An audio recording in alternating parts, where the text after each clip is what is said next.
It's a cute swing movement, and whenever you're doing swing, you want to do stuff, you want to be energetic about it, but you don't want it to wear you out.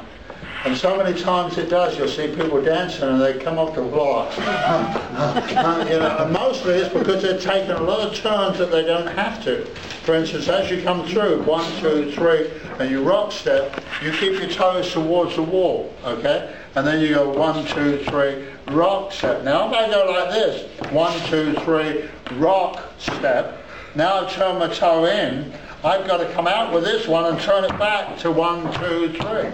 So it's hard, but if I keep them there, then I've got it. 1, 2, 3, toes are still facing the same wall. I can do this all night long and it doesn't tire me in the least, because it's not very energetic, but it does the job. Because she's doing the same thing, so you pass each other, there's no problem.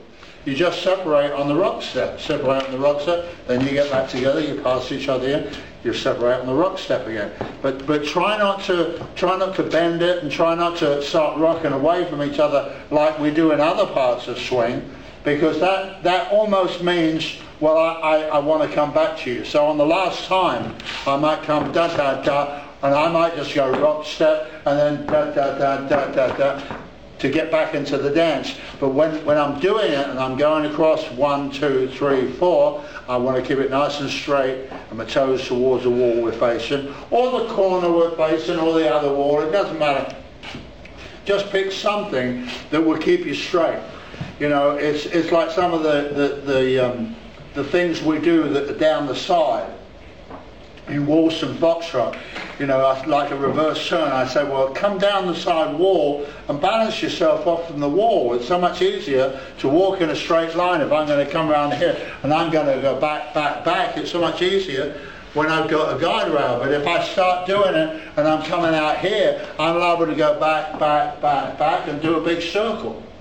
You know, and then turn, and hey, I'm supposed to be turning towards the middle. Well, it's not there, because I came out in the curve. And mainly because I didn't dance down the wall.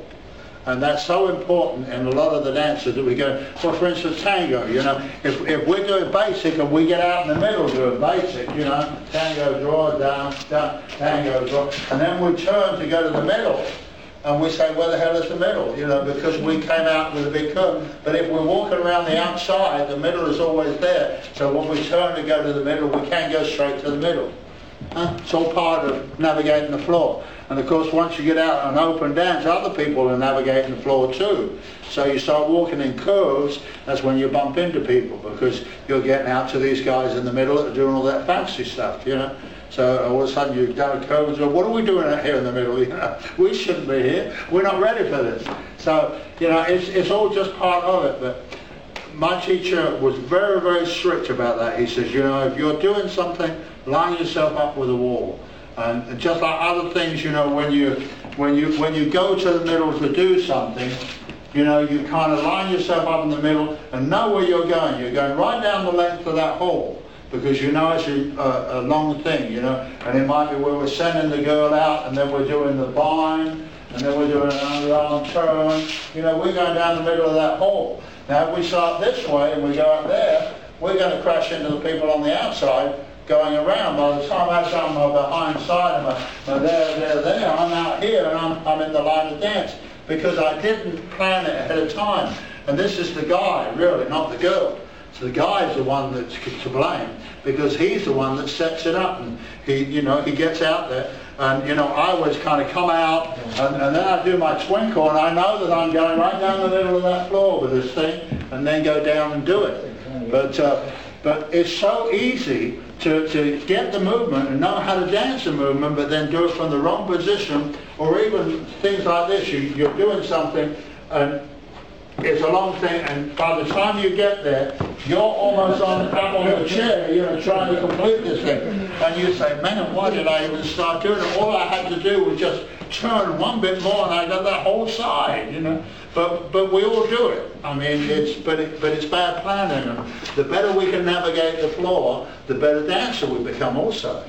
So the more people are there, oh my gosh, I've been caught. I've been caught. Where's everybody sitting? What's going on here? We're resting. Okay. Do not sit We down. were just doing swing. Yeah. So, you know, that's really important, because when you go out to a dance, you feel strange, you know, well, gee, you know, I haven't danced here before, is everybody looking at me and so forth. So you want your etiquette to be right, you know. The outside of the floor is for people going around the line of dance, the inside of the floor is for people doing patterns.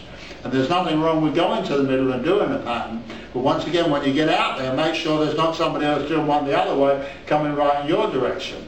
And always have the nerve to get out of it too. Let's say that I was going to, for instance, let's say that I was going to do the thing in waltz that we did, I think we did it last week or the week before, okay, where we go forward and I send her out, okay, and then we do a blind, and then we do a turn, and then we do a balance. So let's say that we're coming down here, and I do my twinkle, and I send her out, and all of a sudden I see somebody, I just come back and go out of it. You know, I mean, you quit right then. You don't say, oh my God, I think we're going to crash. You just get out of it, you know. And it's not hard to get out of it, you still keep the rhythm. Okay, so, you know, I went forward and said, oh my God, there's somebody there. So I turn around and I come the other way, turn around. I do some mixing around. Oh, they're gone now, I can do it. So I still turn around a little bit further than I thought, oh, now I'm going to do it. It's all clear. I can go all the way down and I can do this thing. And it's going to be pretty. You know, so you have to be alert of what's happening around you. And it's so easy when you're in a class where there's not a lot of people, you don't have that problem. And plus you're all working on the same type of thing.